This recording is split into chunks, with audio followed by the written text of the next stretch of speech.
ঘনিয়ে আসছে কোরবানির ঈদ। রাজশাহীর বিভিন্ন স্থানে বসছে কোরবানির পশুর হাট। এরই মধ্যে পশু কিনতে অনেকে ছুটছেন হাটে।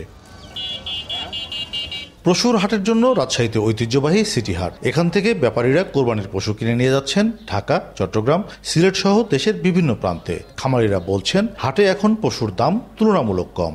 দুটা গরু আনছি, দাম অনেক কম বলছে। আমি বেচছি আপনার 1,25,000 করে ছোট গরু।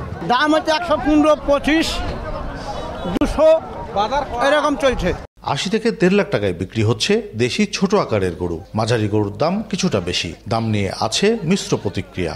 বাজার বলছে যে কম, কিন্তু না, বাজার কম না, বাজার দাম বেশি। সরকার থেকে বাজার বেশি না, একই রকম। 90,000 দুপুরে গরু, আর গোশ কিনতে গেলে 700, 750।